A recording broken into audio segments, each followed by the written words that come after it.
পিপাসা পাইয়াছে।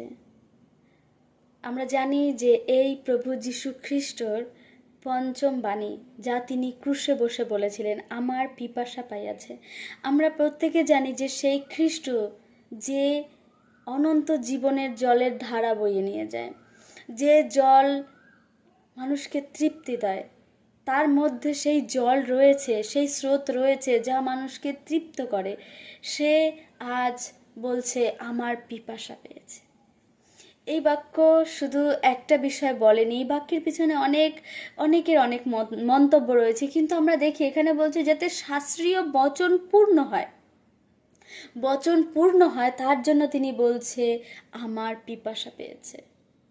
কারণ প্রভু যীশু খ্রিস্ট এসেছিলেন সেই পুরাতন নিয়ম এবং নতুন নিয়মকে এক করতে, সেই ব্যবস্থাকে নতুন করার জন্য।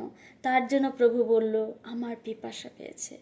আমরা জানি যে তার বুকে যখন বল্লমের খোঁচা মেরেছিল তখন সেখান থেকে সেই জলের ধারা বয়েছিল। তার কি করে পিপাসা পায়, এটা আমাদের শেখানো, যেন সে বচন পূর্ণ হয়। এবং সে যে মানুষ ছিল, তারও প্রয়োজন ছিল জলের। আমরা শুধু এমন না ভাবি সেই ঈশ্বর বলে পেরেছে, সেই ঈশ্বর বলে সে ক্রুশে উঠে গেছে, এমন নয় আমার প্রিয় ভাই বোন। সে মাংসিক ছিল, কিন্তু সে জানতো মাংসকে কি করে কন্ট্রোল করতে হয়। সবাইকে জয় যিশু।